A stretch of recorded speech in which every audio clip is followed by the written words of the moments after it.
yourselves into your hearts and start breathing from your hearts. Start feeling that in your hearts you have a light sphere or a light bubble that gets brighter and brighter with every inhale, with every breath. Your light sphere gets brighter and brighter.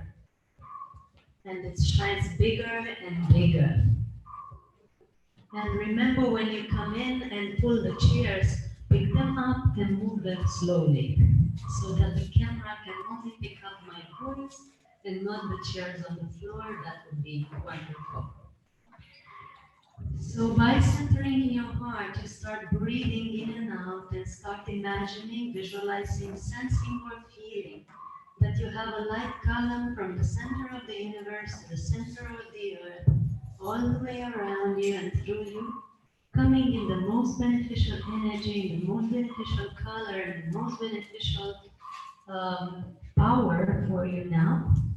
And it's coming and it's spinning around you through every cell, through every atom of your being, and all the way around you from the center of the universe to the center of the earth, synchronizing every aspect of you. The physical body, the emotional body, the mental body.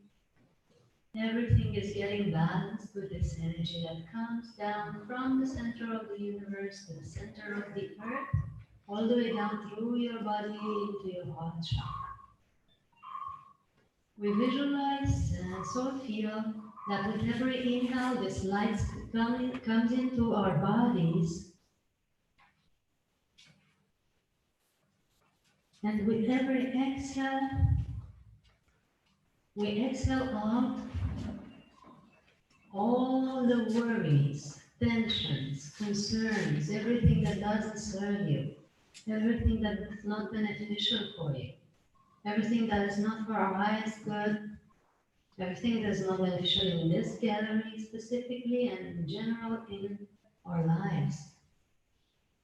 We visualize, sense or feel that this light column around us is dissolving, transmuting, transforming everything we exhale out. And everything gets transformed into love and compassion and peace for this gathering and for ourselves. As this column of light has the power to do that. So,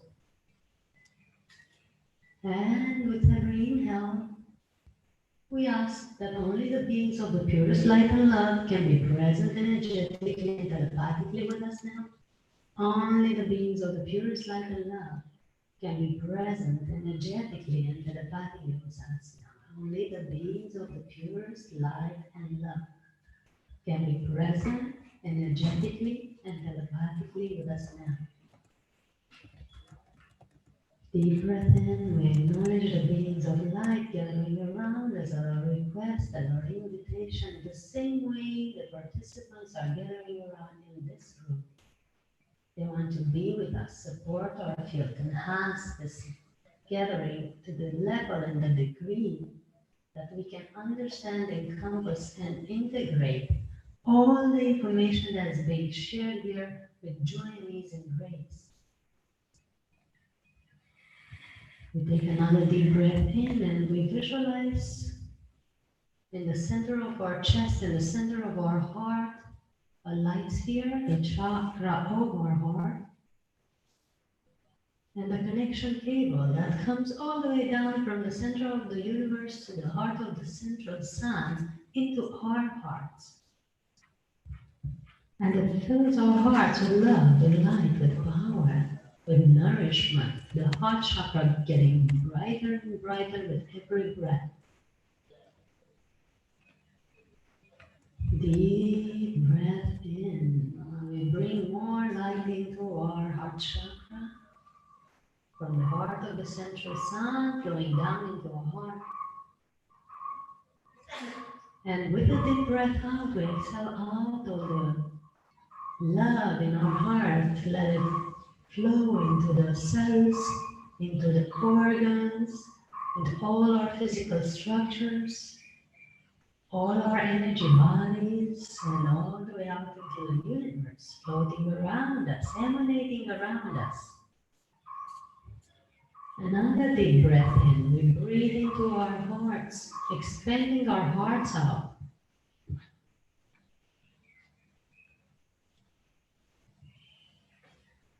With exhale, we send this love into ourselves again, into our organs, into all our peripheral, and then out into the universe.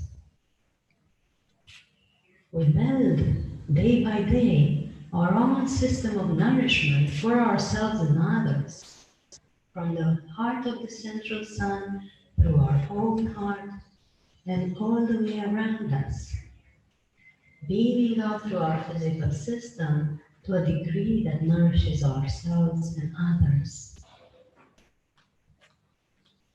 Beaming out, filling out our endocrine system, circulatory system, bone, marrow, muscular system, skin, nerves, chakra system, all the systems of the energy body, all are getting filled with this energy, this light, this power.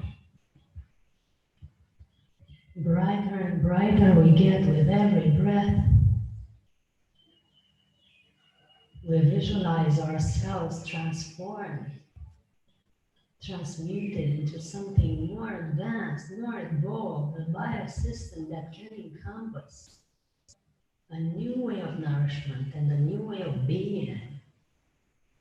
That is our next step in our evolution as humanity.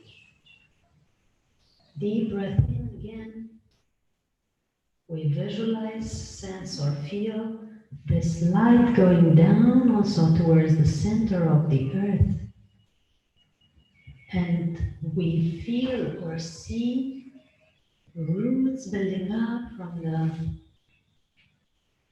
soles of our feet towards the center of the earth like a big tree. Our roots are coming down, growing down towards the center of the earth, touching towards the center, reaching towards the center, touching the heart of Gaia. And as the heart of Gaia shines and pulsates out, we feel her love, her kindness, her compassion, her adoration for life coming up through our roots and through our feet and up through the chakra of the base of the spine, then up to the base of the spine, then up all the way up through our spine to our heart chakra, and all the way up to the base of our skull, and all the way up to the top of our head. We fill our body with this love, this light, this energy that comes up and fills us up, each and every one of us, with this energy from the center of the earth. And then we let it out through the top of our head as it fills our body, forming a bioshield around us, springing from the top of our head all the way around us, forming a bioshield around us. A bioshield, a biosystem that keeps out all the radiations, Wi-Fi, viruses, everything that's not beneficial for us, everything that doesn't serve us.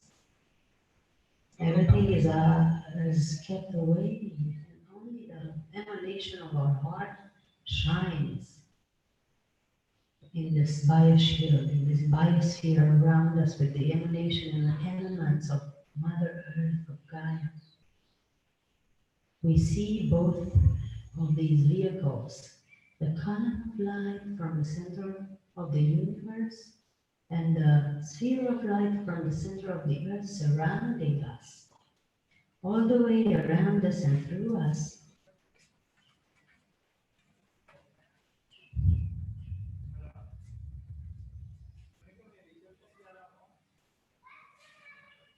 And we again center in our hearts, deep into our heart chakra. And we see, sense or feel a symbol of infinity coming down from the heart of the central sun through our connection cable all the way down to the crown chakra. And it comes down into the crown chakra, spinning into the crown chakra, calibrating this chakra, opening it up,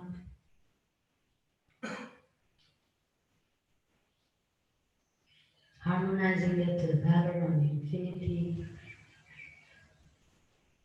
and stabilizing there, rotating permanently there, creating a new energy, new frequency into our system. Then another symbol of infinity comes down, all the way down from the heart of the central sun, through our crown chakra, into your third eye chakra, in the center of your head, the center of your head, the pineal gland. It starts spinning there into your chakra, repatterning everything to the pattern of infinity, spinning around, opening new doors for your third eye chakra, new levels of being, new systems of operation for this energy system of yours.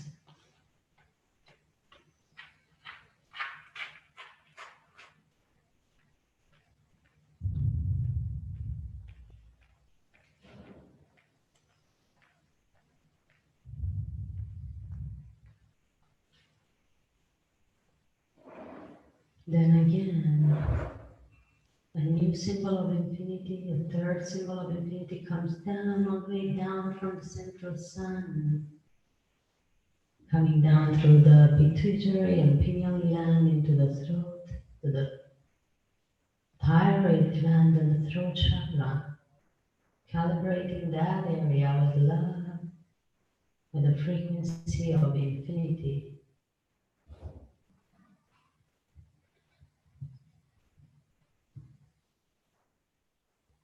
Allowing the throat chakra to shift and expand into a new way of being, into a new way of operating to this pattern of infinity,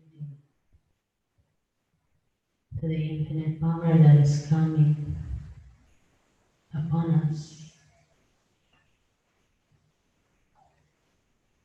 A fourth symbol of infinity from the heart of the central sun comes down into your heart chakra, opening up even more this area of your chest and the center of your chest with a symbol of infinity spinning inside it. You see your heart sun being calibrated and upgraded by the symbol of infinity that comes down and spins inside it.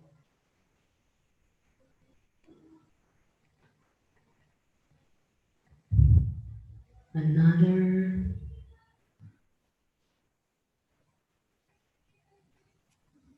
fifth symbol of infinity comes down from the central sun, flowing all the way down to your crown chakra and to your solar plexus, the area above the navel gets calibrated to the pattern of infinity, which spins and shines into your energy system, completely harmonized and whole into this chakra. We build a new frequency to the pattern of infinity for a new system of evolution.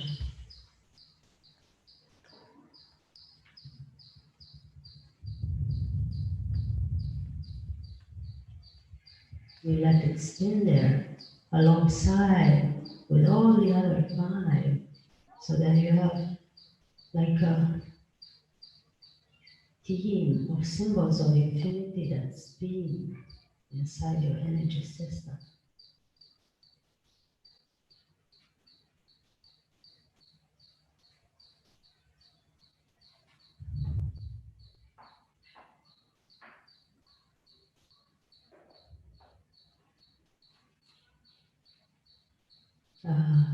Sixth symbol of infinity is coming down through the pituitary, pineal, thyroid, heart chakra, solar plexus, down into the sacral chakra, a few fingers below the navel, spinning there, calibrating the area and the chakra to the new pattern of operation. Under the symbol of infinity and the energy of the symbol of infinity.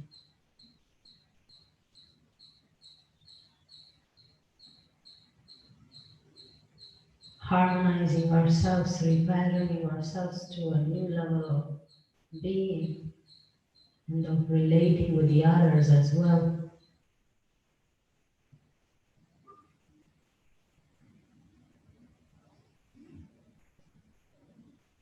Again, we see a symbol of infinity coming all the way down from the central sun through our crown chakra into the pituitary, pineal, thyroid, thymus, at the center of our chest, the solar plexus, sacral chakra, and all the way down into the base chakra and the perineum area.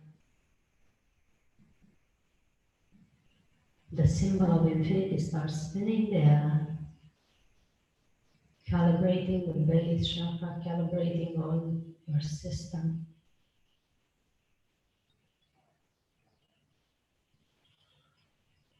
And in this light, in this symbol of infinity, your whole chakras are shining in a new energy, in a new pattern, in a new frequency. And you can now see them all spinning, same direction, same speed. The symbols of infinity all the way through your chakra system, spinning, spinning, spinning, from crown to base.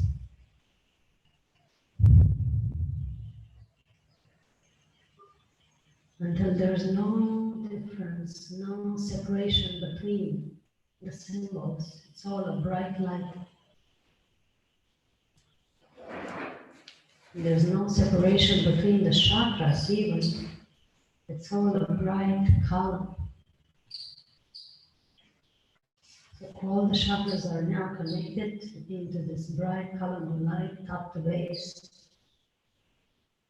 Like an internal cylinder spinning into your system through the center of your being, like a cylinder of light, like a column of light, with all unified chakras inside of you, connected, calibrated, unseparated, one. You feel this feeling of oneness flowing through you with every spin of this column of light that has united all your system into one. And there is just one, there's no more. There's not many.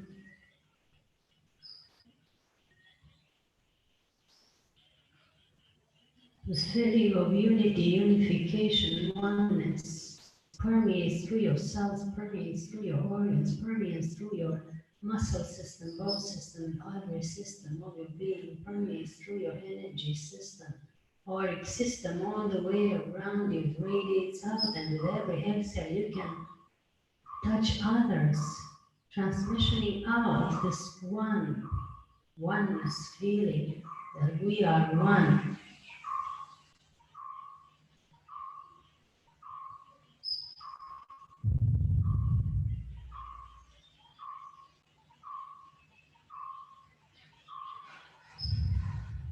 And that you are unified, and the feeling of how it feels to feel unified into your being. coherent energy flowing top to base, permanently, base to top, permanently, autonomous system, permanently, ordering this now.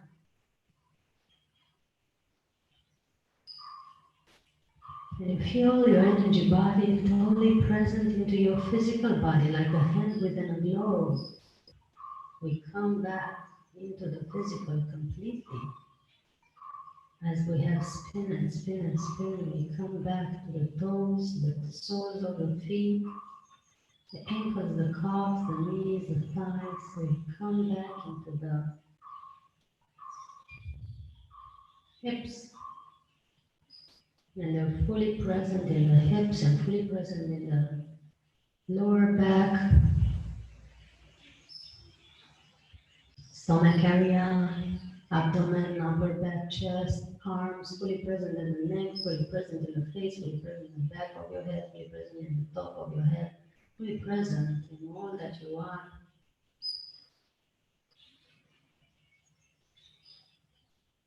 Fully present.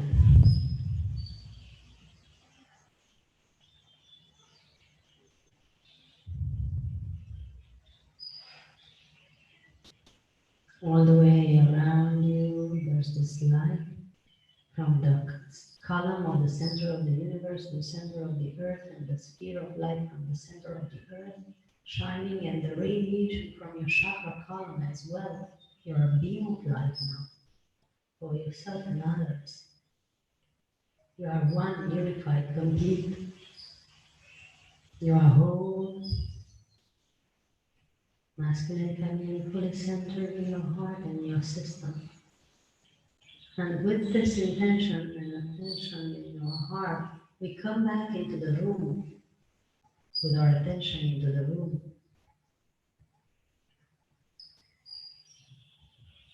And today we have promised to talk about the pranic portals, the sacred vortexes of the planet, the sacred places, and their role in our planetary evolution. How is our planet evolving by us enhancing, by these centers, these chakras of the planet, vortexes of the planet being enhanced? I'll let you come back slowly from this journey of elevation. And as you do, think about these marvelous places around the globe, and maybe from your heart send love to all the sacred places of the planet that you know of, and the ones that are still to come. So from your heart, send rays of light, first to the ones in the room, and then maybe the pyramid in the middle of this venue. Then love to the pyramids in Egypt, love to the Sphinx in Romania, connecting to it.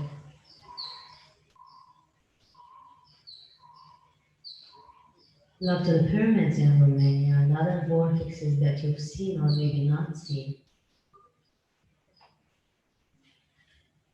And love to the Bosnia pyramids and the ones in Italy and Turkey and probably Greece. The sacred places in Medjugorje,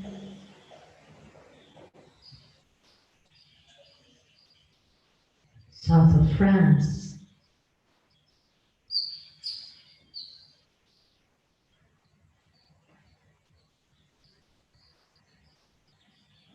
Easter Island,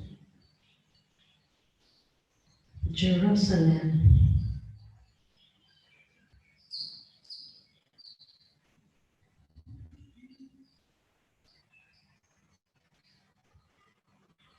then we come back into India, sending love to the sacred places that we're going next to Elora and Java, and to the Himalayas with their sacred hidden caves, where deeply committed masters are dwelling, emanating subtle wisdom all the way through the grid of the planet without anyone knowing anything about them. This wisdom and detachment is deeper than any celebrity or achievement that one may want. We let this love then flow to the hearts of the immortals of the planet, the ones that have diligently inhabited their costume of physical skin and bones for ages and ages for the evolution of humanity and themselves. We send love to the brave ones, to the persistent ones, the ones that have kept the flame up with their wisdom and love and light all the way through this day, all the way through the changes and the upheavals of this era and the eras back in the days when the earth was more peaceful.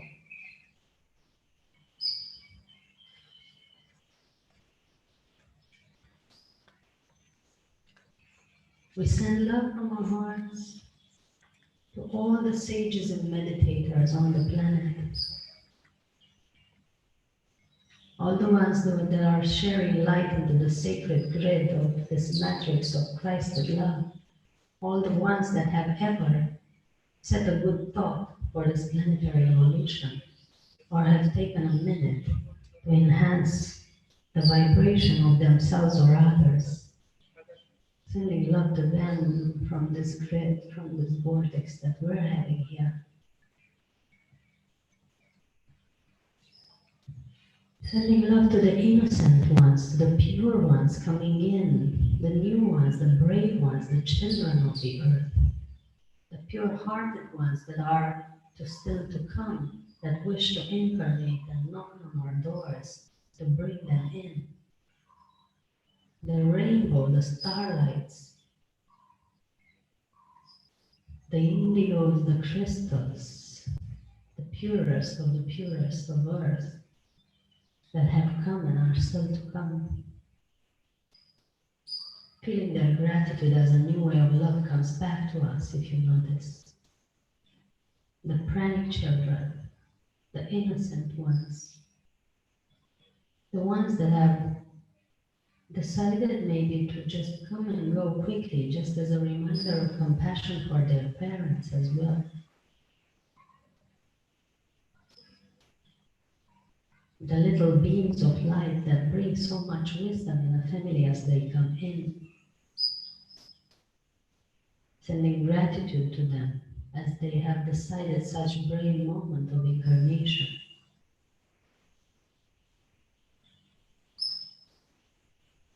Send love to the even purer souls of the animals on this planet, the birds that are keeping such high vibration with their songs, singing the light and the love that is possible in the higher realms and here, singing it all with their little voices, bringing it on as a reminder of the paradise still to come.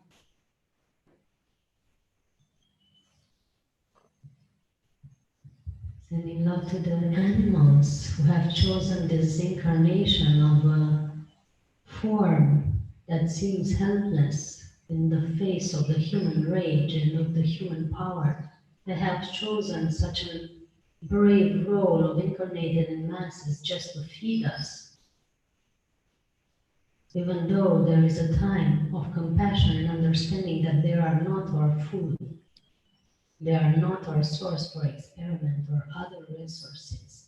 They are just souls as ours came in here to experience this planet alongside with us, not under not under submission to us. Understanding this is a new step in our evolution, a step without which humanity will not fully evolve. Sending love to nature and the elements, earth, water, sun and fire, air, ether, light, divine life, and so on. Connecting to all of them, let them run through your chakra system, the new column of light installed inside you. And with this love and with this emanation, giving thanks to everyone here that has taken care of us as well, the pyramid valley and the pyramid over here, we come back with our attention into the room. Again, fully inhabiting our body, fully present in our body, from toes to soles of the feet, ankles, knees, thighs, fully present in the abdomen, lower back, upper back, chest, fully present in your arms, fully present in your neck, head to the top of your head, you're fully present back into your body. And we give thanks to each and any one of you for this marvelous work of energy synchronization in such an easy way, such a beautiful way, coming back into the room at your own pace, in your own time, knowing that here and now we're creating with each other paradise on earth for each other. And we're back into the room.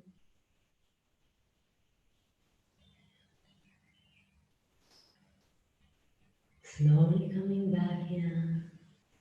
We've been journeying around the planet, seeing the matters of the planet shining brighter and brighter now as our emanation has shifted it into lighter and brighter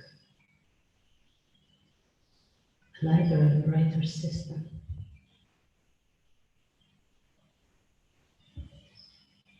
As we see it reinforced and empowered and more interconnected to every vortex on this planet. We come back into the room at their own pace and time.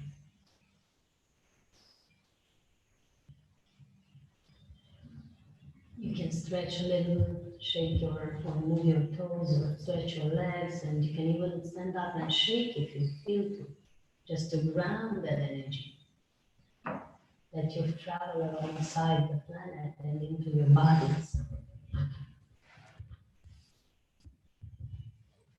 And those of you who feel to go deeper throughout my talk into this state, you can feel free to do so. It will be written in your field, all the things that I'm sharing here. And I must confess that even for me it's hard to come back and speak. I felt this meditation as being really deep, and I was surprised. I was carried by it, totally channeling it, because I wasn't planning it at all. I was planning just to tune into the hearts and start talking. And yet it carried us around the planet and into the species and into the portals and all the way around. Surprising how these things can start. Can somebody remove that thing off the table of them? This was supposed to be actually an altar for cards and books where everyone can bring what they have and put it there and honor whoever wants to buy or share from there. And as a reminder, those of you who did take things from there, either give to Sarah in exchange or whatever it needs to be done. So today we have this subject of pranic portals. And before we talked about it, we visited them into meditation, which I think was even better than talking.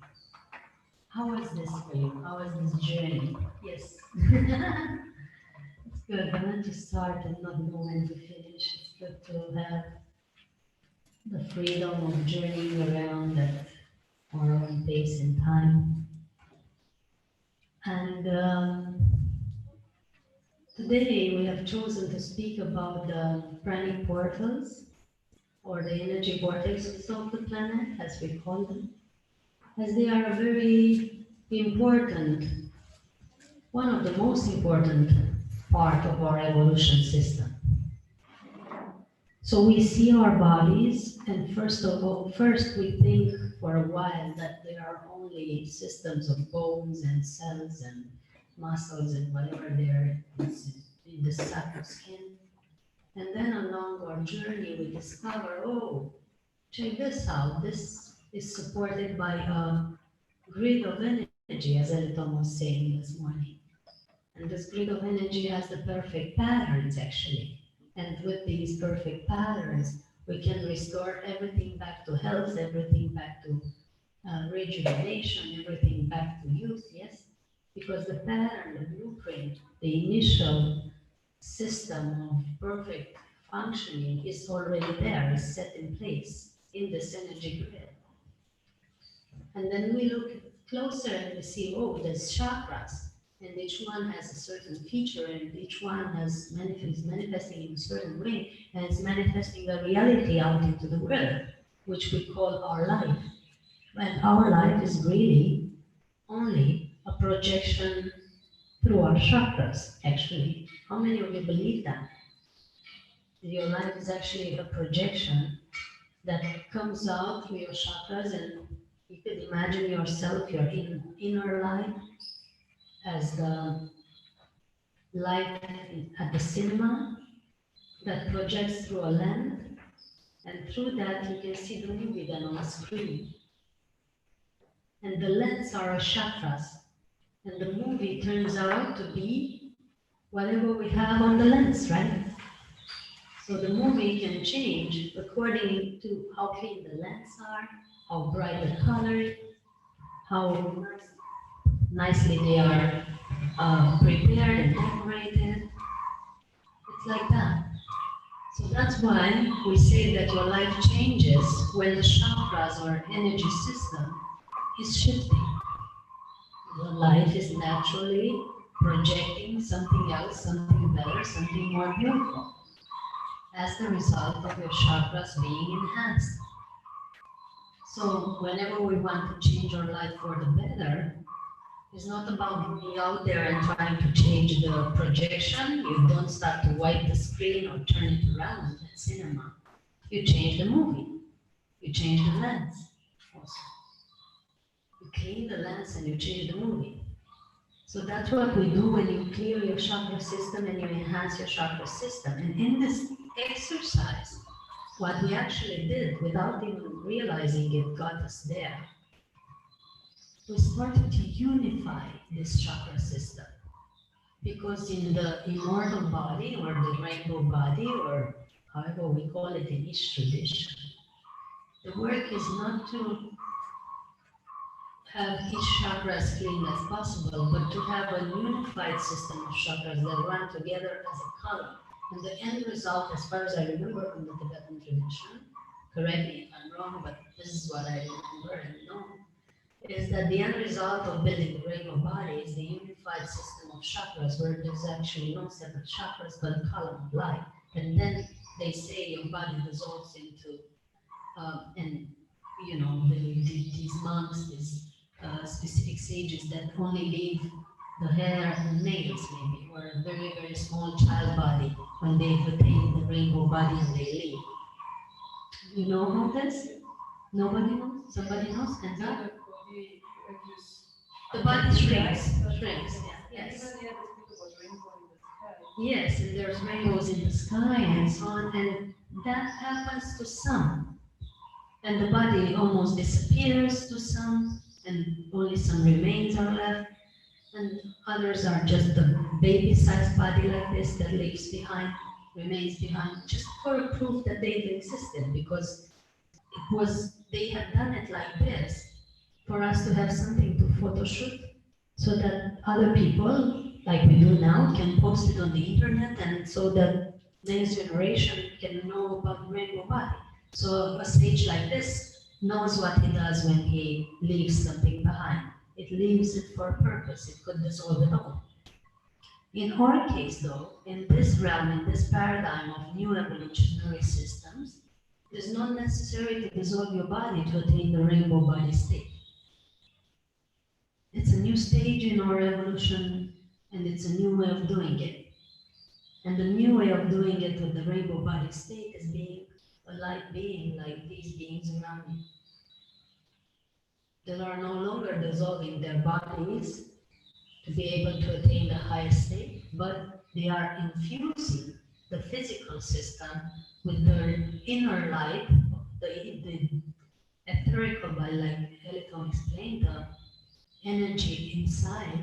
They're infusing and infusing and infusing until this system becomes something else.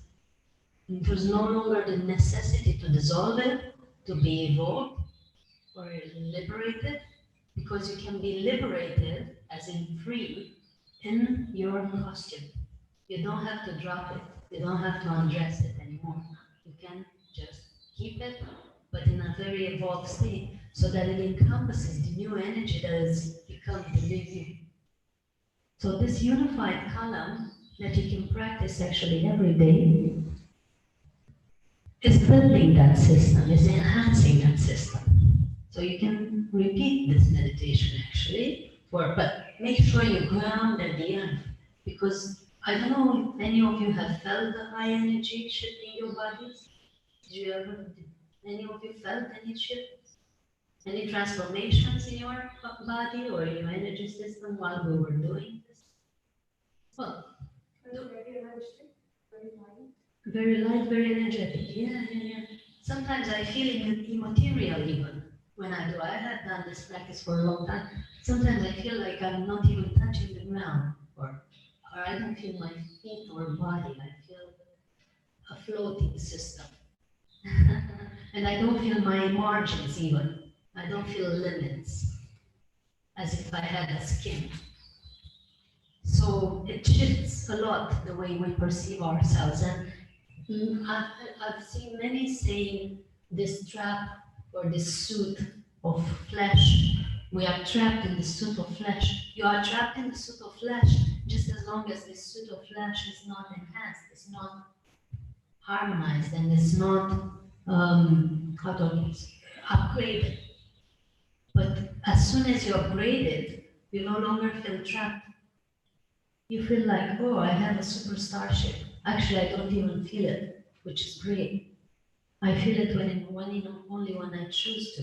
When I choose to do something with it that implies maybe touching another person.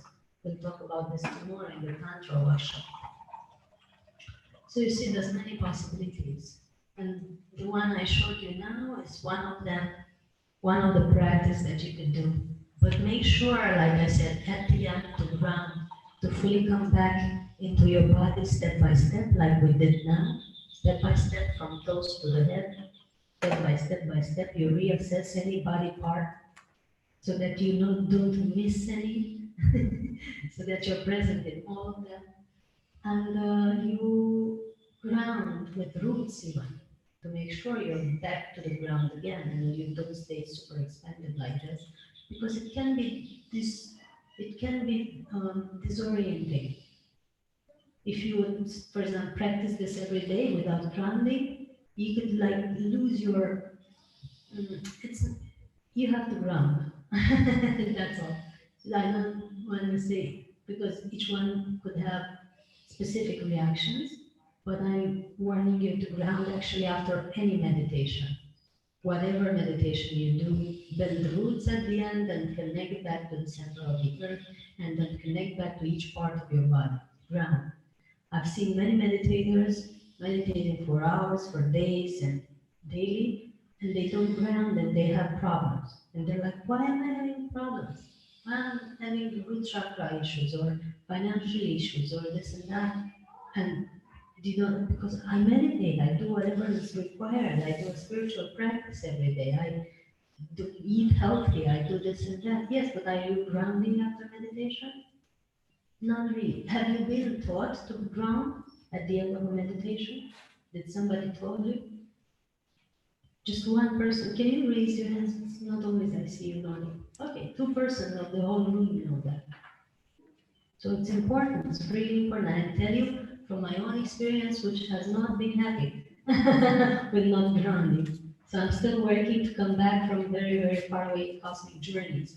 And sometimes it took me years to calibrate. Somebody says, oh, it's not in our home. Okay. So the same way we have to, it's beneficial for us to reassess our energy system and to clear our chakras and to know our chakras and to know what we project. The same way planet has chakras. Gaia has her own chakras, her own energy vortexes, and the way we are connected to Gaia actually is amazing. We are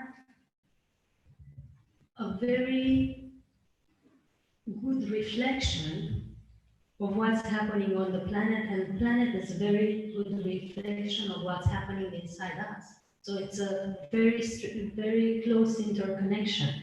So when Gaia is having a problem in one of her chakras, so she has 7 main chakras the same way as our human body, each one in an important vortex of the world.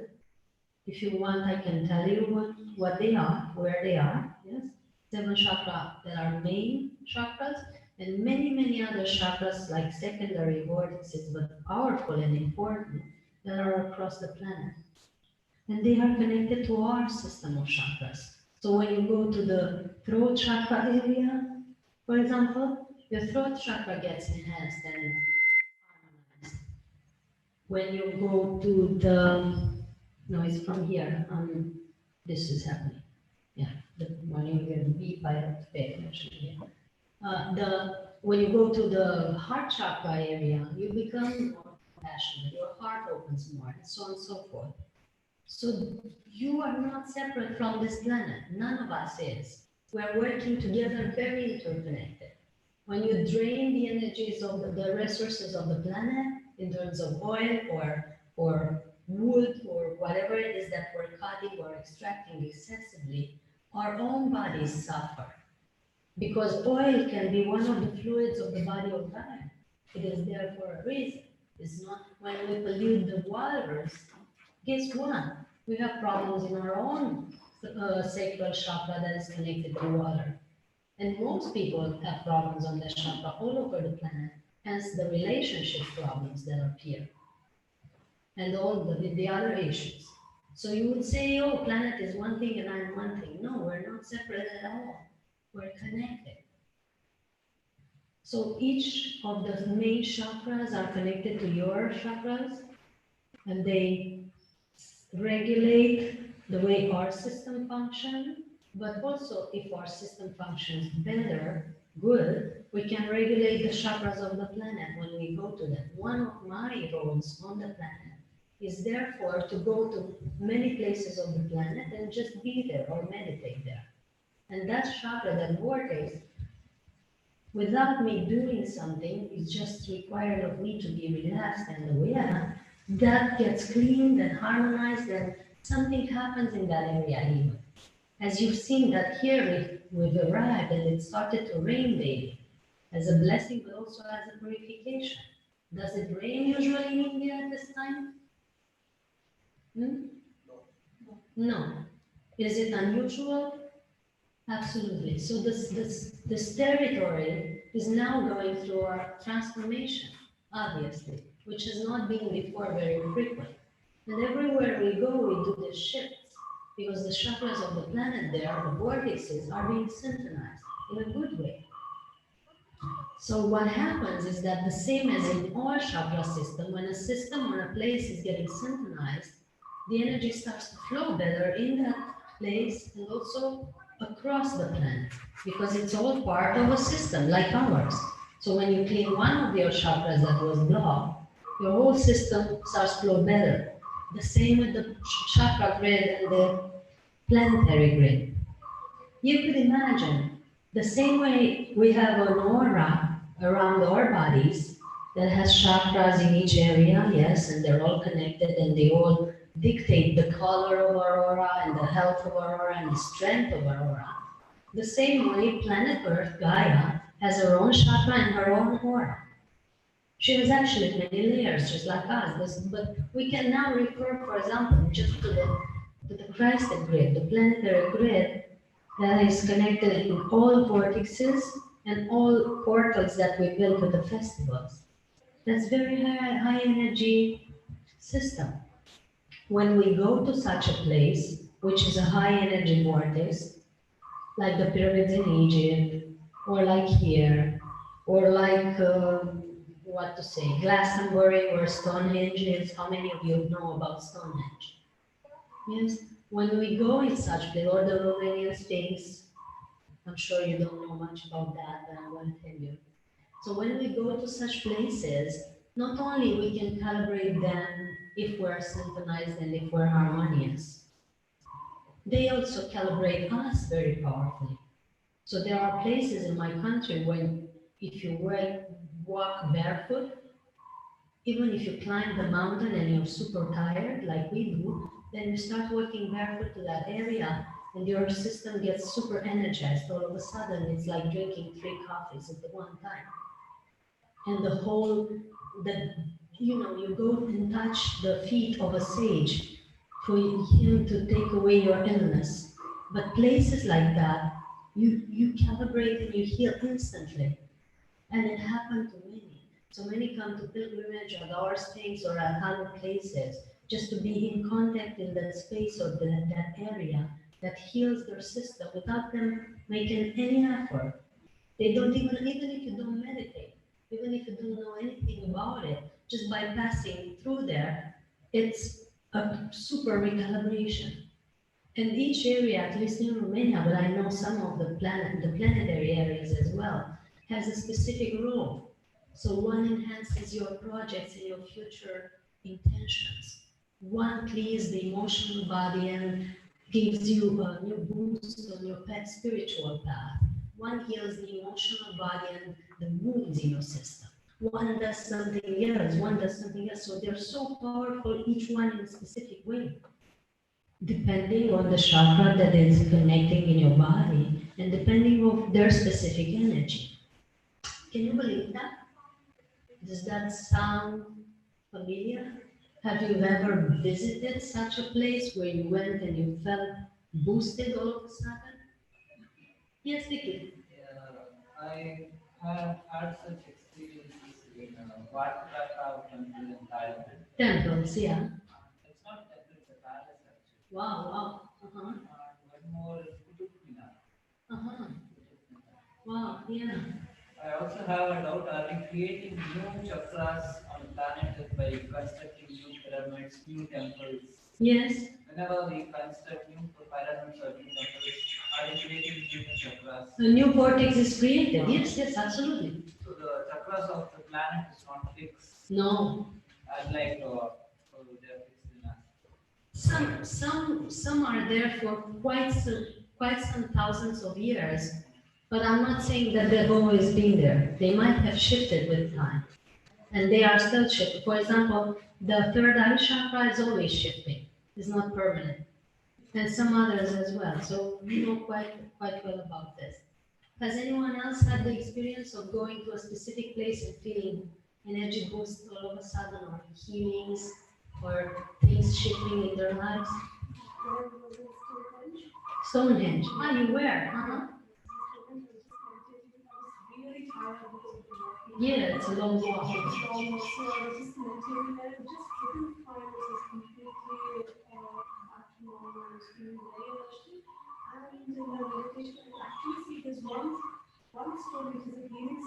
Yes.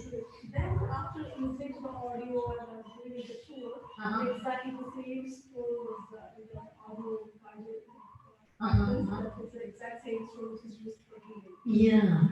So you were guided to see it, yes. Can somebody tell me the time? 4, almost 4. Your opinion on Bermuda Triangle is that a malfunctioning of the Earth's chakra?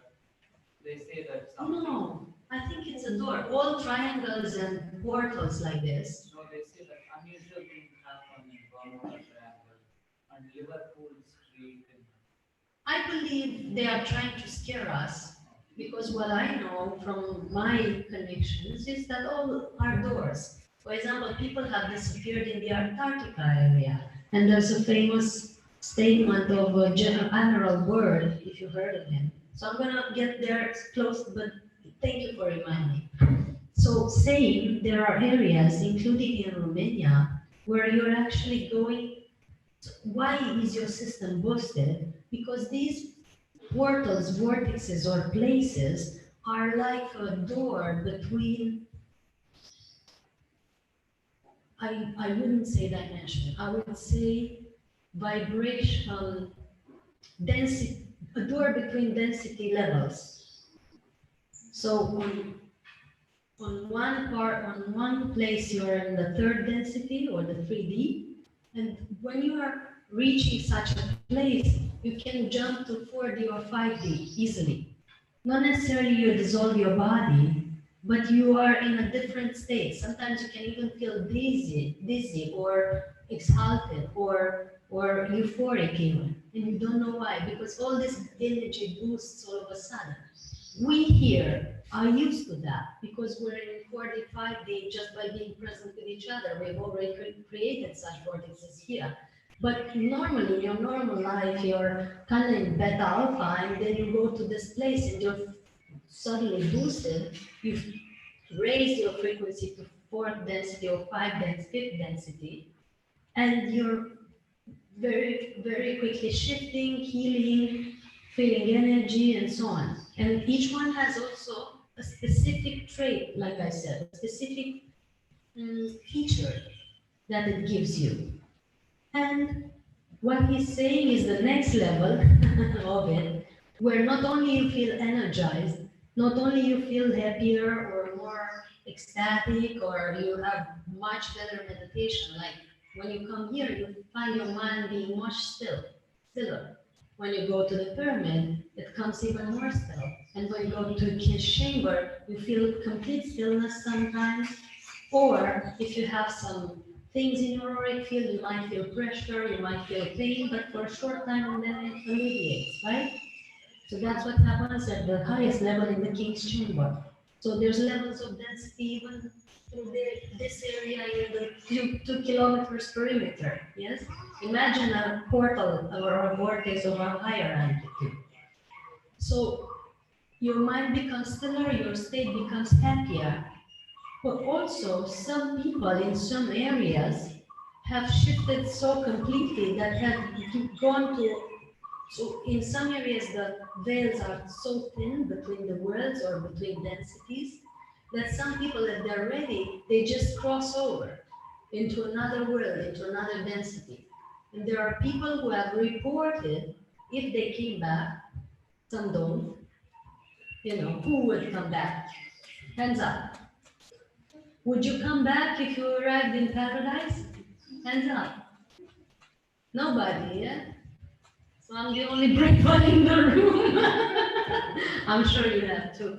But when you go there, and it's so beautiful and it's such high energy and so much happiness and so everything is in order and in harmony, some haven't come back from there. And therefore, some on the planet think that some areas are distorted because people and ships even are disappearing and not coming back. Why come back? They don't want to. But many people have reported in certain areas where they have disappeared and reappeared, and we have such areas in our country. I have been there. I have been there. So one of my jobs, I'm making a parenthesis, the brief. One of my jobs is I'm called into these areas. I know when to go and where to go. Sometimes I'm called to the areas that I don't even know. I don't know they exist even, but I'm feeling to get in my car or take a plane and get to a certain place. And from that place, somebody greets me and takes me to a special place. Again, to an even more beautiful place that I have to work with. So it happened to me in many places like from Stonehenge and Glastonbury in south of France. The gatekeeper of that place, a person who's a guide for that place, and the gatekeeper happens to be a friend or acquaintance of mine, and they take me to exactly where I have to work with, even if I don't know that that area existed. And sometimes I sit on my desk and paint or read, and I feel called to get in the car and get driving 7 hours away to a specific vortex in that day. And I go and I start to work there. I start to meditate. I don't question myself. I don't look at my budget or if I have time or not, or if I have anything planned. No, I cancel everything and I go. Because I know that that's the moment and the place and the time where something is to be enhanced on that planet. And in me also. Sometimes it's for me, it's for my own evolution that is very, very strictly connected to Gaia's evolution. I'm like this with this planet. We're working together. Like I don't feel at all separated. Actually, I feel very, very united to the way this planet evolves. And many other systems as well. So I get in my car, I drive to there, I go, and I sit in meditation, and then I'm shown this big shift in that place, this vortex happening, or this portal opening, or I get into another world and I do something there. I would tell you a few stories, but they're quite weird about areas that I've been taken to that have been really shocking or interesting for me. Maybe towards the end, if you are interested. If you are interested, just ask me, what about those stories? So that I now finish this. So this is how, by spontaneously going to these places and just holding present to see why I'm called to go there, because you don't know, you just go. If I had a husband, he would have gone crazy by now with me. Like, you have to have a great amount of trust to be with a person that goes in her car, flies away or drives away, and you never know when she's coming back. Like, I have no ticket back for Romania. I have no idea when I'm going back. Because I know I'm here for a reason. I'm like, universe, okay, take me, show me whatever there needs to be, wherever I have to be.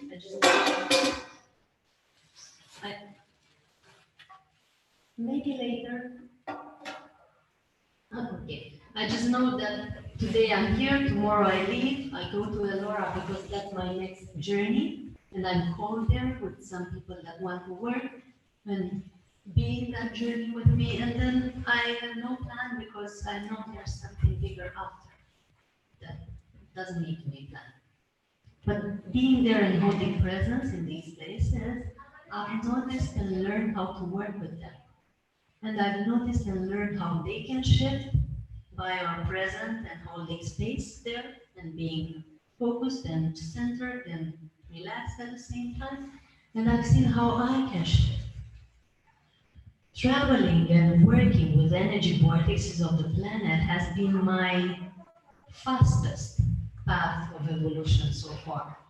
So I've done it all from yoga to tantra to tai chi to meditation to vipassana, you name it. But this has been the fastest because when you connect your chakras to the planetary chakras and you work together, it's like being at your mother's breast, if you could imagine. Like you have the best nourishment and the best nectar and the best boost for your evolution.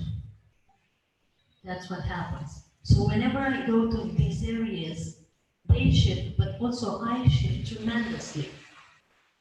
Like everything in my life gets recalibrated, whatever I was experiencing that I couldn't resolve or encompass gets resolved very quickly. So now I've been asked to move right next to such a vortex, actually in the middle of some various vortexes, but the most powerful is the Sphinx. And I lived there for a year and a half almost, and my life is like always on an acceleration. Like constantly, I've been evolving, constantly I've been shifting, constantly something gets calibrated in my body. I almost can't rest. So I only can stay there for 4 days or so, and then I need to go, and I'm told to go, I'm guided to go to cities or to other places, just to rest my system in some way and working in another different more set of energy to be able to integrate. Because there you're in a constant spin, like that. And along the years, first I worked myself just by going alone, and then I started to take my brother, who was some of the closest and also the purest beings in my life, and then I took over some more friends, not more than 2 or 3, And then since a few years ago, I started to go with groups because I've seen there's meditators in this world that are very powerful and quite connected to this type of work that are enhancing and helping, and they're also ready themselves for a boost of evolution. So they're naturally joining these journeys because there is a signal in their heart and in their brains and in their bodies sometimes, like goosebumps or shakes or whatever it is when they hear about these places, that they know that they have to be with us. And they come. And they come from all over the world. Like every festival ends always with such a journey. If I'm in Romania, I do the energy. That's so funny. I do the energy vortexes in Romania, some of the most powerful. If I'm in Italy at the Pranic Festival, then I do the caves and some specific rivers and all that area. If I'm here, I've been given already the map of where to go tomorrow. And I've been telling you recently about the Alora and Ajanta trip. I don't know, I'm pronouncing correctly, Alora and Ajanta, that we're going tomorrow, starting on Women's Day, followed by the Eclipse Day, not by chance, not randomly. And for 3 days until the 11th, we go and work there. And we walk in that area and we do some meditations in some specific places and we visit some secret places as well. And first of all, it's built in a very unusual way. If you look at it, who saw the Ellora temple, the Kailas temple? Who knows about it? Well, you live there. Sarah lives there. Who else? Nobody knows about this temple? Okay, so I wish I'd had pictures. I'm sure I have. Actually, I'm going to connect this to the laptop, if you let me. And in my computer, on my Facebook, I think, I have some pictures that I'm going to show you. Because I want to show you what type of place it is. I'm not sure. You need the other laptop. Or, I don't know. I think you can do. Anyway. Turn on the projector and then the light will come up. So there's a place that is very unusual because basically in the heart of a mountain, of a full block of rock, it has been carved in this way, like from the sides and through the middle of the mountain like this, all the way around. And then all the way around each temple, yes, of the temple. Just the ones in the, oh, it's okay. And all the way around, so the temple is literally built from and through the heart of the mountain. And it's very, very refinedly decorated. Like, you know, the filigrane jewelries, very, very refinedly woven like this. This is how the temple is. In the heart of the mountain, and they dated it a few thousands of years ago. How could we do that a few thousands of years ago? Like, we can't do it even now with the resources and tools that we have. Like, to carve totally a mountain into a shape of a super temple and with very refined structures and statues and little carvings and deities, and it's amazing, you know?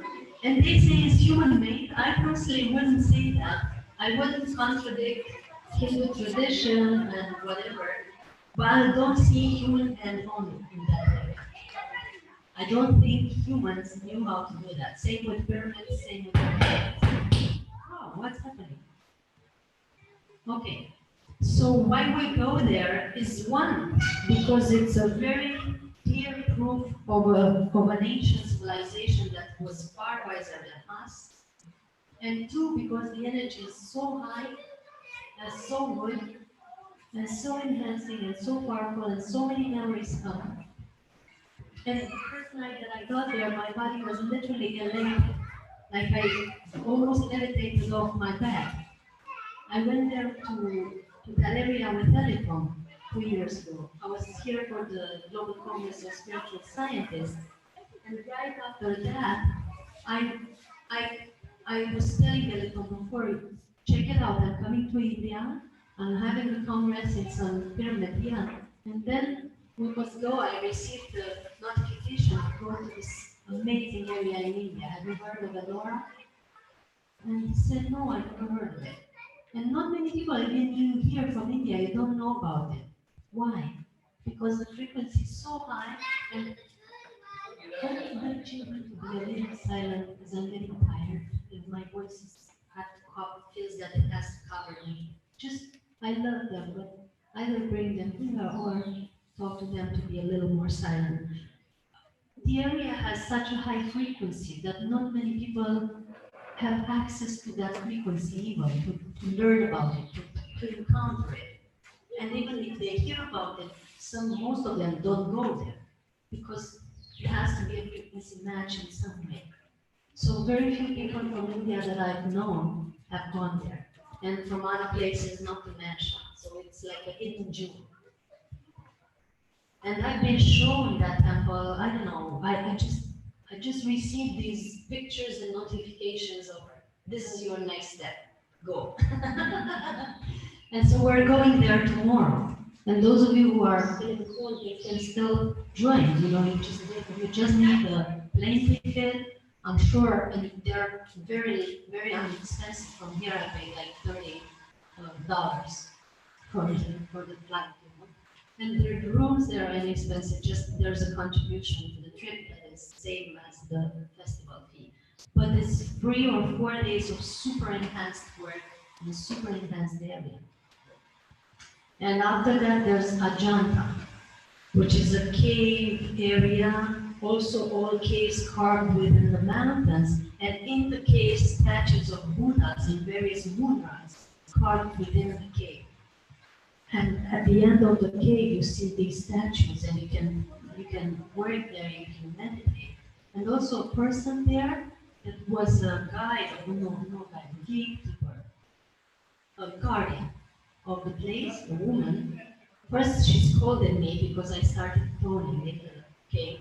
I tone everywhere. I do. And sounds as they come, and it calibrates the area. And she came at me, ooh, like this. And then she looked again at me, and then she looked again, and as I was not responding or reacting to her attitude, and I was quietly meditating and doing my thing, I wasn't even getting out of my state, you know. She started to go to some pillars of those caves and temples, and she started to do a song with her hands, to show me that there's places where you can tap and there's a certain resonance that was literally healing, like my body was going like this while she tapped.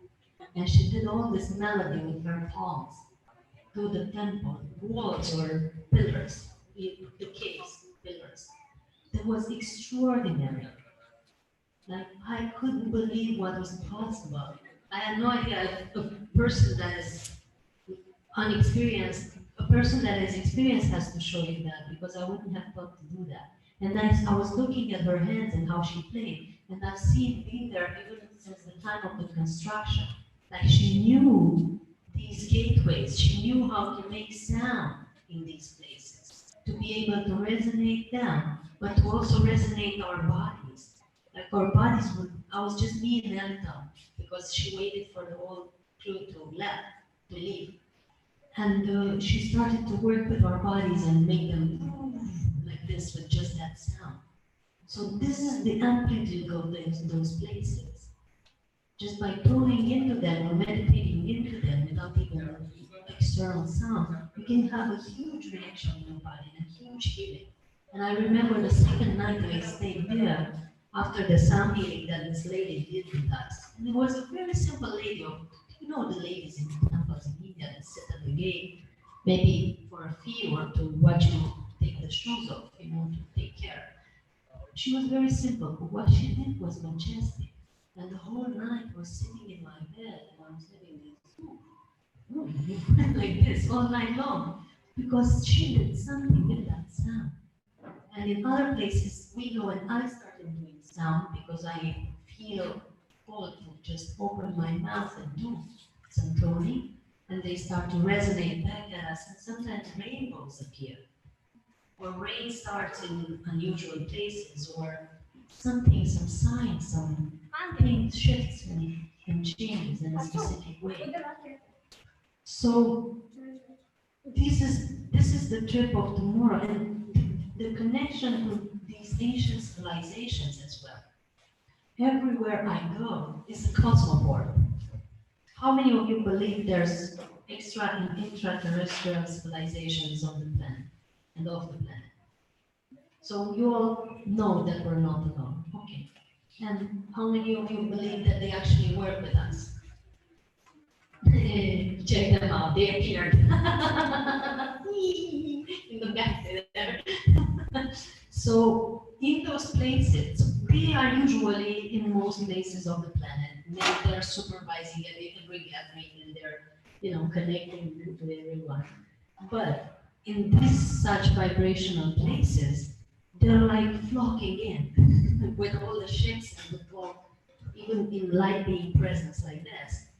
And is the recording still okay in terms of light? Is it okay? Yeah. Yes? Okay. There, I can see ships in the subtle plane, like totally crowding the area, and that's why I call it cosmoport, because in these areas, they come at very large amount, and I had people in my gatherings that have been completely in awe, because they have found their star family, they have been contacted, they received healings, they received messages, they received such conversation and contact that it finally allowed them to see that they're not left alone here between weird humans doing weird things. They had such calibration, such vision, such insights with these beings that were their brothers and sisters, that they literally, I have a girl testifying for, she had a testimonial done in the last trip of the Sun of Romania, our space and our temples there. She took a day off from the trip just to integrate all the amount of information and download and contact that she has been given the day before, because she was in shock and in bliss at the same time, and she wanted to be just by herself to live in awe from that state. And I didn't know, but while she was there, she did a testimonial, uh, sharing what she's experienced in that trip, which is amazing. Can I have some water? Can you give me some bottle of water also? I'm drying up from too much speaking. So these places have these properties of doing such contests, not only in our energy bodies between our chakras and in our system, but also with our brothers and sisters, with our spirit guides, with whoever helps us in this world and in other worlds. We come together because, like I said, the veils between the worlds are super thin. And you can cross over easily, and you can eventually. I just want the bottle, not the glass, just the bottle. Oh, perfect. It's okay. Is this cup empty next to you? Good. I was seeing it for half an hour, told it's for me, so that's my cup. Okay, thanks so much. So, yeah, so there's not only contact within and with the planet, but there's also contact all the way out there that is being realized at these places, because these are the places where these beings have built alongside with humans those temples. We didn't build, no, humans didn't build them alone. You couldn't build pyramids with just, thank you so much, with just copper chisel and pine ropes. And you couldn't carve within a mountain and manufacture it and decorate it with such diligence with normal human tools. It's impossible.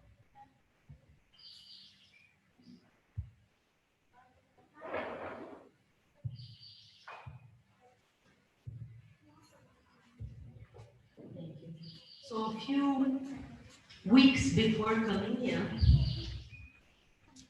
because I was coming to the pyramid and the group of friends of mine with the group of Nassim Haramein of the Resonance Foundation, they were going to the pyramids in Egypt and I had been invited. They said, we found something below the pyramid, some new chamber that I was knowing about actually. That is amazing and it's first time somebody visits it officially and it's our group that's going to go there and you must come. I said, okay, I'll see, but 2 days after I had the festival in India and it's kind of tricky for me to buy the cake in that way. And I wasn't planning to go initially and then I started receiving these books with these downloads of a seer in Romania, of a medium, that has received all the information about the building of the pyramids, how they have been built, what are the levels, what is stored inside them, how they connect to the chakras of the human body, how they connect to other places on the planet, all of it. I had all the information in that book, in those 2 books so far. One I have with me, I thought I'd bring it. And these books confirmed all that I was receiving in my meditation and in my own contact. Because every time I went, for example, to pyramids, I saw, for example, I saw the external area of the pyramid shining. And I saw that above the pyramid, there has to be something even brighter or even more powerful. And that was missing to the visible side. And I couldn't get it. Why do I see it this way and why the physical plane is that way with no shine? And in this book it confirms that the pyramid had another layer of a different type of stone, more evolved and a higher frequency of stone that now is being stolen or carved out of it.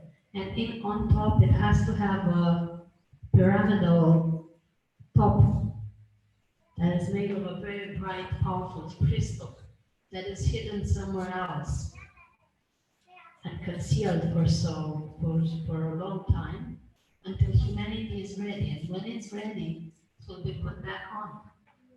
And I have received the information on how the area was purified before building the pyramids. So there were ships that were clearing the area with light and with rain, same as here even. Preparing the space first for, I don't know, 9 or 40 days.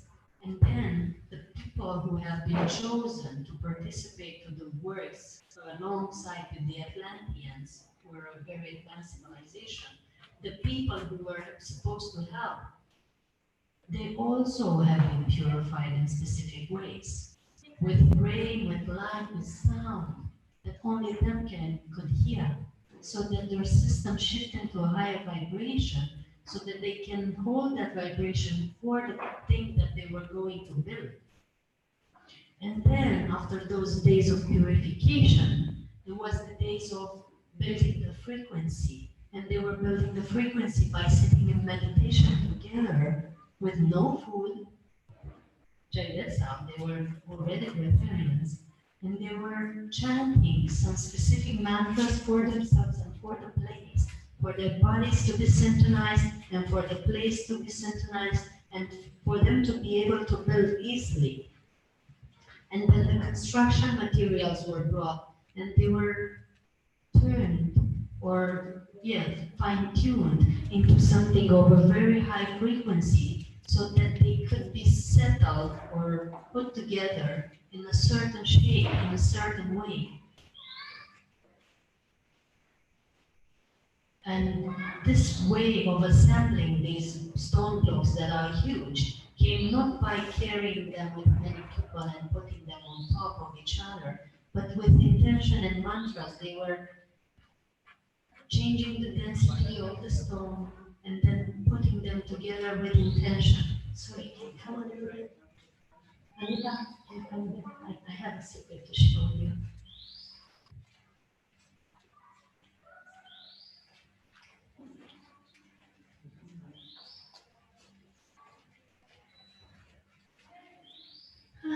So all the blocks were gathered together by mantra and intention and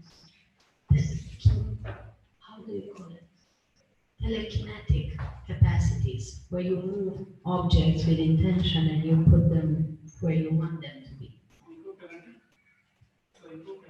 Psychokinetic, yeah, exactly. Yeah, so all of that is high science of frequency and vibration of how to build these construction on a sacred specific area and with specific skills and tools for that construction to have a super powerful resonance so that everyone that passes in that area can have a specific reaction in their bodies and in their energy field.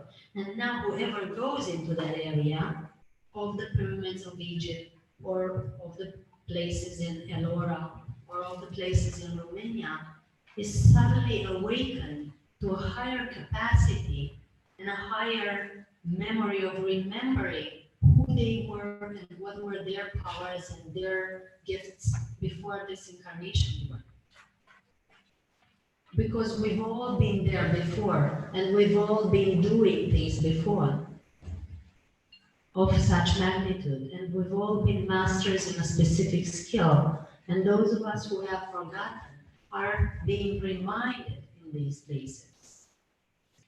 That's why our capacity is suddenly enhanced, because we're called to these places specifically to enhance these capacities, specifically to remember, specifically to boost and renew these gifts. Okay?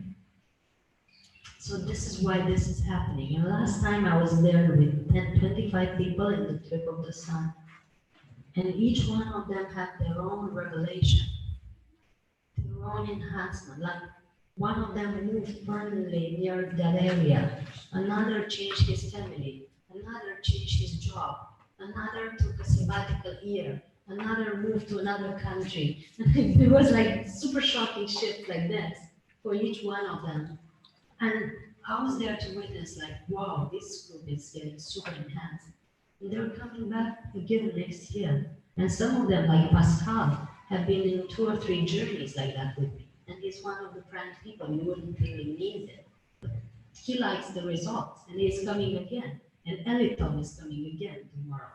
And who else? Anthony, who is making our chocolate ceremony tonight, the sacred chocolate. Is the 3rd time I think he joins us to the trip of the sun because he knows why he's there and he likes it. And so I invite you to again tune into yourselves and see if anyone is about to come with us either tomorrow or on the 9th. I have put the 8th as traveling day for me because I want to be there and relax until the 9th and I really start to work. But you can arrive on the 9th if you have still days here or other things to do. But I'm still reminding you that this is possible. And I'm going to now try to take a moment to look in the computer, see if I can show you the pictures of the areas. How many of you want to see them? Are you interested in seeing? Okay. Let's pray for this. Let's see how. Yeah, so you cannot go when you're recording. Let's see. I cannot minimize, but I can go on Facebook. Is the project is not connected? Call somebody. Call somebody from the outside. I don't know either, but they know. So do you have any questions so far? Anything to add or ask about these things? I'm going to turn the camera. Do you want to ask anything about this? I have told 2 hours of stories. Is there anything of... Please just talk outside. Girls. Talk outside, please. I'm super tired if you talk here.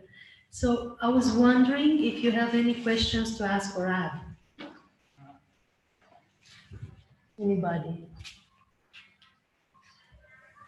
Okay, so let's see. Trip of the sun. There you go. It's the easiest thing. What? Can you please help? I don't have any image. When did this all start for you? Visiting the vortexes, when did it start for you? I think it started in 2014 or 15. You just received a message and you started traveling. I've been traveling to many areas for many years without necessarily knowing what I'm doing. So all my life I wanted to travel, and all my life I was, check this out, it's starting. Okay, perfect, thank you. So all my life I was wanting to travel, and I was seeing myself traveling. Please tell him. I want to say something to everyone. I'm starting to get really tired because I've worked a lot during the past 6 days. And I would love for us to have less noise around us while I speak, because it really, really gets me to the edge. And so when you need to speak, go outside. When you need to move your chest, do it slowly. And when you need to clean the place, do it later. Because it's hard to be both speaker and um, organizer at such a gathering. And it's hard anyway when you have noise during your speech. So this was last year with the group. You can see Galina in the middle, the one you saw the days before. She's right here. The Pranic woman who spoke and gave a conference about love is here. And her daughter is here. And some other Pranic people from Romania. And she's the one with the testimonial that she was doing.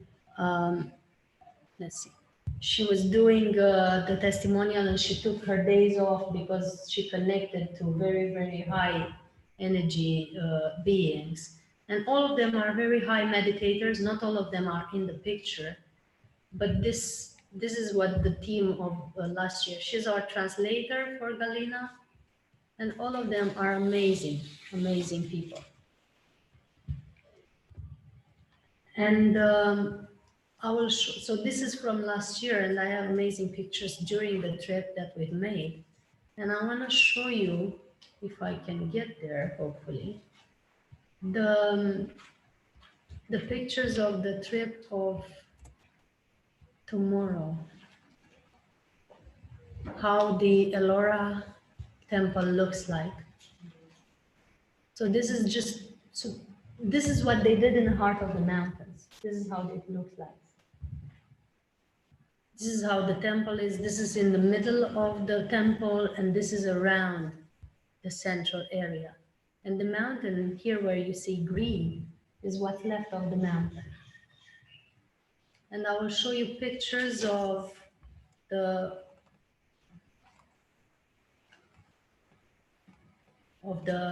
main place.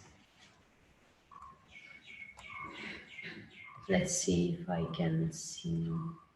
Because I was just notified to speak about this today. I was notified like right now, so I wasn't knowing that I was supposed to show these pictures. Otherwise, I would have prepared. I will show you more. So this is how it looks from above. I'll go back to the, so this is how it looks from above. Hopefully the thing is charging. Anyway, you can see the picture here, yes? The upper view of it. And I will show you more. So these are the Ajanta caves, and how, oh no, it's still the Ellora temple with the waterfall, and in the middle of it, it's actually a hole like this, where you can see the vortex rising from the middle of it. It's actually like another world, another civilization in the middle of that. It's a cavern like this in between the caves, where when I looked through my third eye, there was a whole world playing there. It was like another city within that area of surrounded by these caves. Amazing to witness. And all these civilized beings living there. This is how the temple looks from above.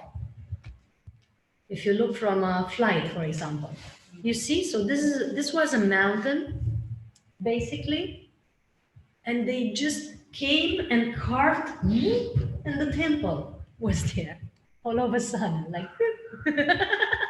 And check out the shape also, like a cross over here, the first stage where you enter. You basically enter through a cross-like structure, and then you go to this structure which has two piles very finely embroidered, and then you go through this structure that has a beautiful statues inside. We made an amazing interview last time there, and you go into this even more beautiful structure that has elephant statues here, and it's amazing to watch. Let's see if I have more pictures. Yeah, so check this out. Okay, so this is how it looks like. This is how another upper view. So it's like a meteorite fell inside the mountain, and then the temple just arose out of it. Something like that. It looks like. And there's a lot of crystal in this mountain also. Many crystals. So much crystal, and the energy there is fantastic, and it's amazing to work with. These are the elephants that I was showing you from above. This is how they look like. So in the heart of a mountain. Check this out. How many tons they remove is like unbelievable. What? Sorry? How many tons? Turns. The kilo, I don't know what you say. Says many kilograms, tons of stone have been taken out of there, yeah, to be able to do such a thing. To be able to build such a thing. It's like fantastic building.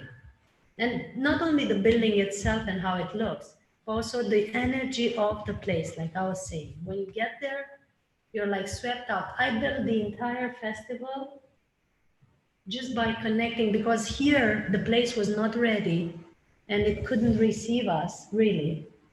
And it was hard at the beginning to be entering here with this message. So I was doing it through Elora. So Elora was actually supporting me to build this thing here, because I felt I was dying to clear out the energies here. And it was the energy of Elora, and many people are from there, or some people are connected to there, have the energy. So check out what they carved inside. The energy of Elora was the one that actually supported and nourished the energy here, basically, to be able to build this thing here.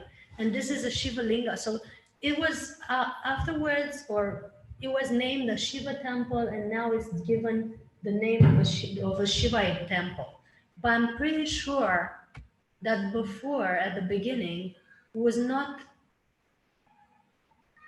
there's a Shiva Linga in a very specific place. Not everybody goes and knows about it.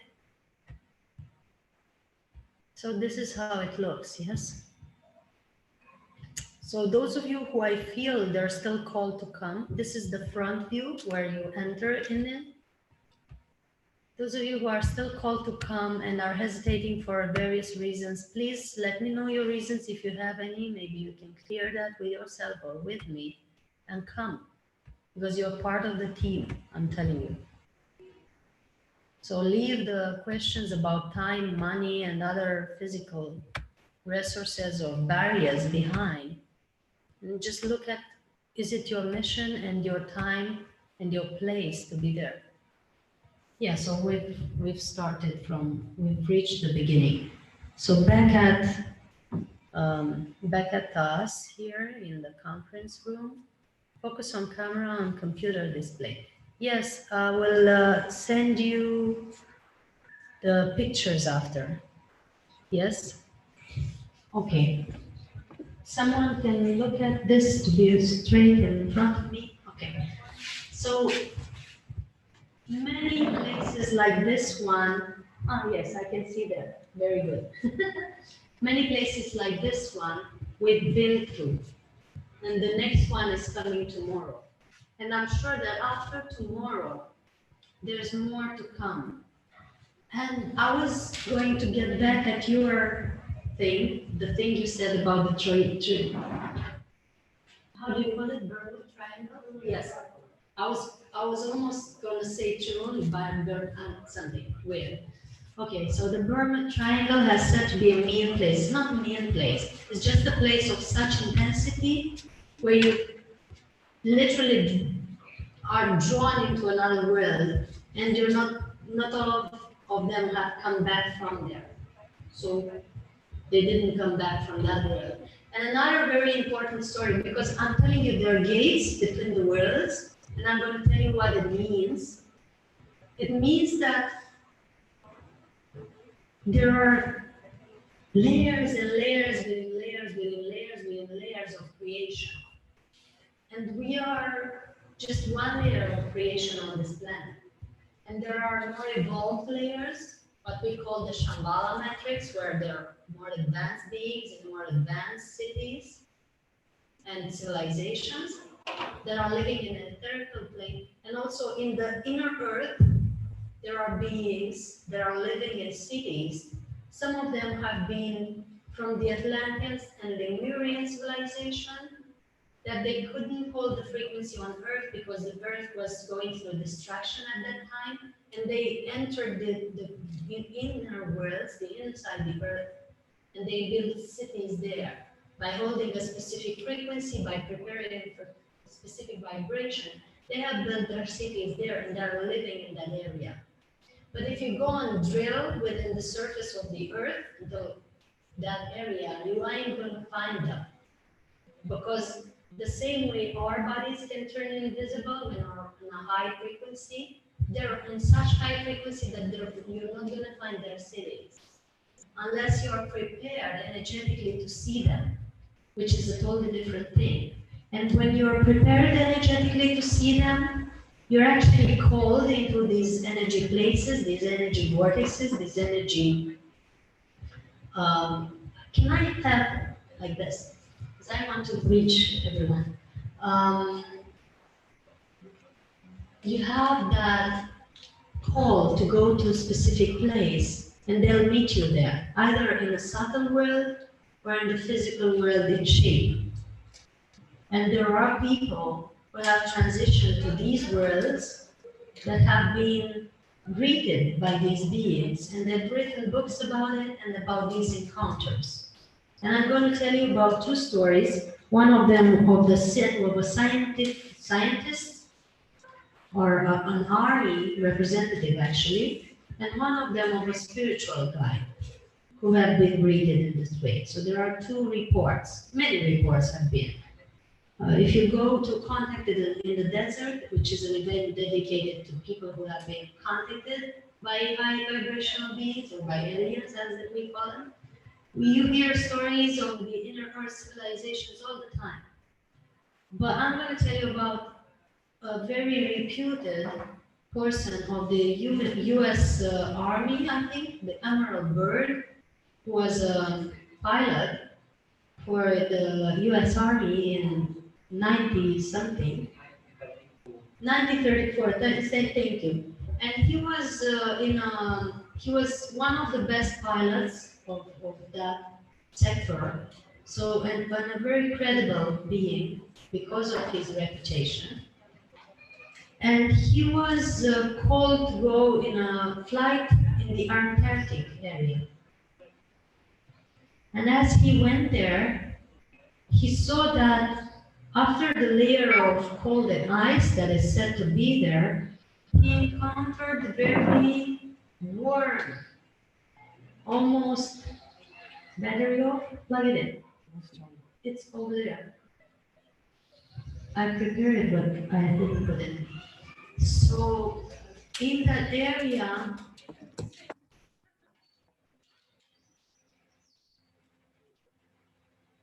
he has encountered a space that was almost like a paradise. The trees were green, there was species that we never met before, there was vegetation of tropical lands, so no more cold, no more ice, right across the South Pole, yes? And he was in shock because the stories of the South Pole are of South polar bears and ice and cold. And he was in paradise with his ship flying over it. And all of a sudden, other ships were around him, and he was greeted and pointed into a certain direction, and he was made to fly towards the interior of the earth. No, the other way around. Yes, like this. And these beings, which were almost beings of light, which were representative of a very advanced civilization, came and greeted him and took him towards these inner cities.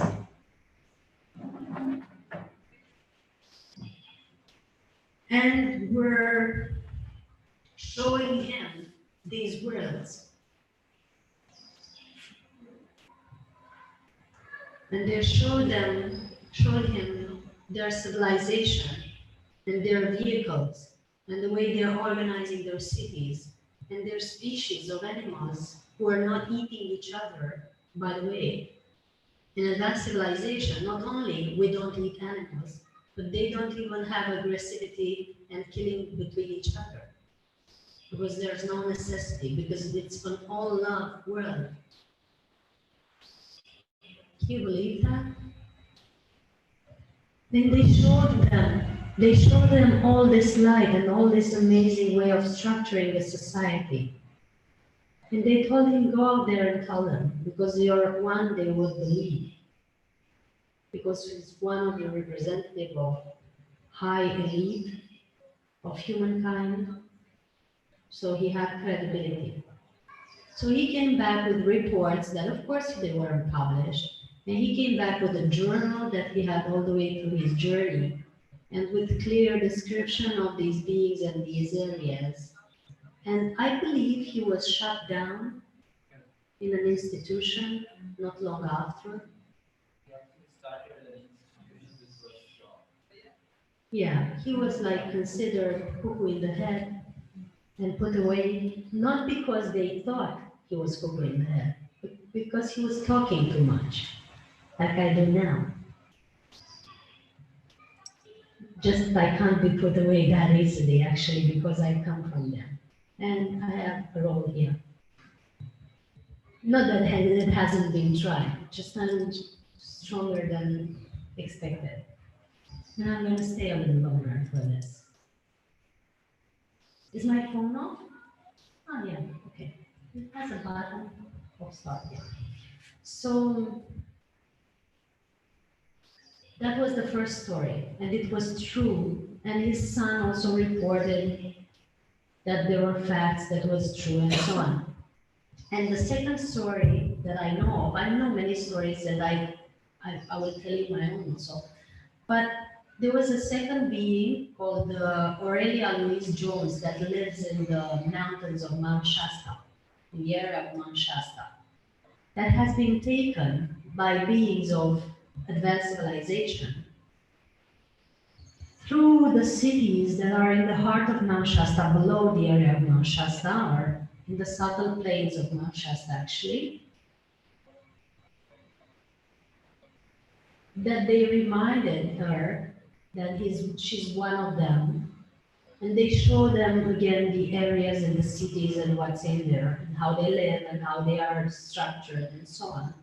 And even after that, they have channeled through her, conferences and books for humanity to get in contact with this civilization and with this way of being, and for humanity to be able to change her way of being into a more advanced way. And these books, for the ones interested, are called Telos, because that's the name of one of the cities. And another name is Agartha, and there's several, Elysium and so on. So Telos is one of the cities, and the representative of Telos has contacted Aurelia to greet her and show her these things. And then many of them has actually channeled the information through her. And one of them is called Adama, and the others are, but Adama is the leader of Telos, as far as I know. And once I got there, last year I was called to go there. It was in a very specific way.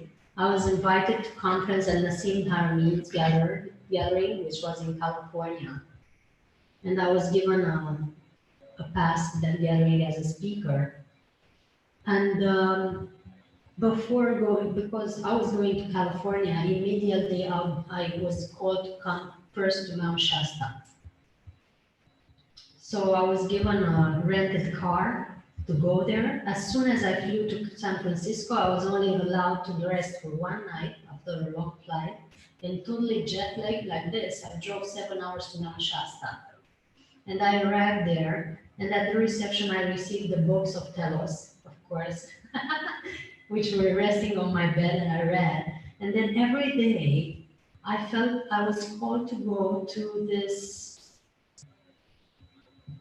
mountain and just be around there. And as I was driving up the mountain, I was called to play a specific song that I'm going to play at the end of this gathering. For many, it was a couple, Bob Marley's son and a friend of his, that was singing to each other, I'm in love with you, I'm in love with you, I'm in love with you, I'm in love with you, I'm in love with you, I'm in love with you, I'm in love with you, I'm in love with you. And I was like 20 times replaying this song in my car, and I was like, am I crazy? It was the same song I was told to replay while I was going to MySpace in Romania. And the same song I was listening in my flight to California.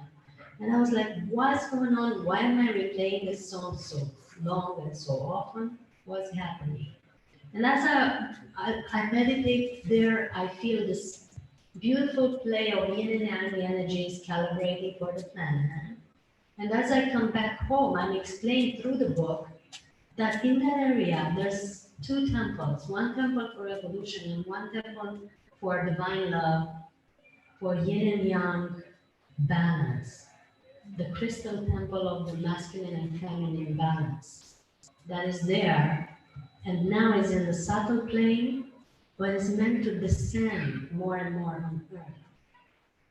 And what I was doing with that song that I was playing in my home, in my vortex, and that I was playing in the next vortex in California, in Mount Shasta, was we were settling and descending through this body and through that frequency of song and connecting to that beautiful energy of the couple singing to each other. We were descending that energy, settling into the density that we're in now, and also raising the frequency of this density to that level of harmony. Only through one song and our presence. How cool is that? I love their way of working. So simple, so accurate, and so to the point. And of course, I received many downloads and crystals and so on. And the car, even the car that I was given, back then I was looking to change my car. I had a very vintage car that almost disassembled in my trips. And I was wanting for a new car to change it, but I was not knowing what to take. And so when I went to the rental office to go to this trip, I rented a very simple car. When I got there, they showed me this beautiful red car, very like this, a nice bumpy shape, almost like a Jeep in front. And I liked the sound system so much. While playing this melody, I liked the sound system and how it sounded in the car. And I started to feel like, oh, and it was named Soul also, a Kia Soul. My technique is called soul healing, the technique that I'm practicing for healing with my patients. So Kia Soul was the new car that I was being given. And clearly, as I was driving it and enjoying it, these beings were telling me, look for this car when you get to Romania and buy it. And I said my intention, and two weeks after, it was naturalized in my life. It's now my car. So even to the minute details, they take care of these things. Because I always said, I have to go to these trips on the mountain and I need a better car. And they given me this gift for my trip.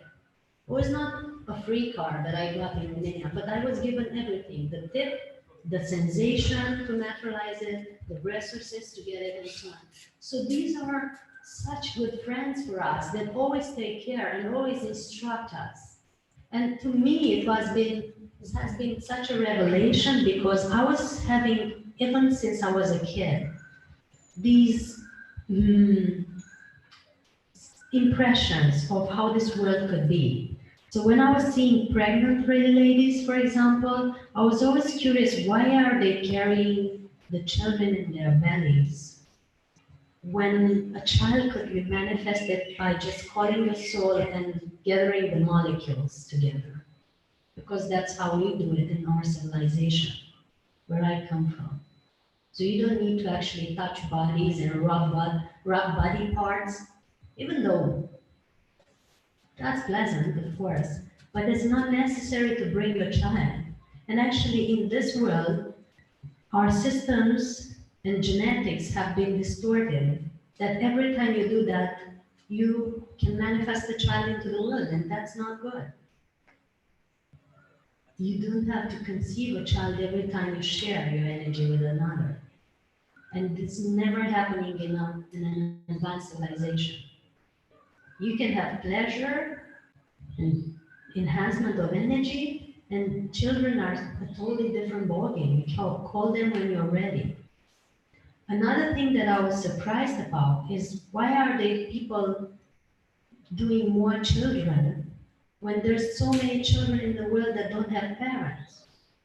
Why are we producing more and more of our species when the ones that are already made don't have coverage for their needs? It's unnatural. That was another thing that I was saying. Why are we making more babies if there are so many babies without parents or not taken care of? Why are couples making babies by mistake or by chance? Was another thing that I was surprised of. And all my life until my adulthood, I was afraid that I would bring a baby into the world without, randomly. So it never happened to me to bring a baby into the world, not by will, not by chance, because I've always paid attention to this. Like it's not normal to just bring a soul by touching your body with another body. You have to have a higher intention than that when you call in the soul. That was another thing. Another thing that I was surprised about, why are people doing things with their mouth like kissing each other or eating? Why I didn't see that before. So I was looking at people, it was very strange to me. When they were putting food in their mouths and chewing and sometimes having dripping things here. It was so weird. And also the things they do with their tongue when they're kids, I wouldn't understand that as a child. Both of them were things that aren't happening too much in advanced civilizations. So sometimes you can taste things, but you don't need to eat all the time, and especially not in that engulfing way, in that rushed way that people are eating today. Eating, if ever, in a sacred civilization, in an advanced civilization, is in a sacred way. You taste every bite, you enjoy it, you experience it with all your cells in a way. You're not eating and tasting with your mouth. Your whole system is perceiving the frequency of what you're tasting. And also the vibration of the fruits or whatever is much different and much higher. And we're able to extract like the essence of the taste and the vibration of the fruit with some machinery and some civilization. So you're drinking like the essence of an apple, not apple juice. It's very interesting and different. And so many other things that are happening that are possible in this world also, if we evolve into it. Do I still have time? What's the time? 4, 5, 3. Oh, so Nicholas is waiting and I'm having pressure in my body. So these are the stories of the civilized worlds that I'm knowing about. You're welcome to stay in the room for the next conference because it's starting now. I've got swept away by my colleagues. One last thing to end is that I find myself saying whole paragraphs in a conference that I've never read before, and that 2 days after I read in a book being transmitted by these beings with the exact same words in the exact same way. So I'm one of them. I'm inviting you to come to our journeys. And I'm inviting you to tune into tomorrow's actually the 9th of March trip that's going to start. Because many or some of you are meant to be there and you are invited. And so, welcome and thank you and namaste, and see you in the next phase, which is Nicolas Villard. He's going to talk about breatharianism and pranic nourishment. And after that, we have a break in the cocoa ceremony.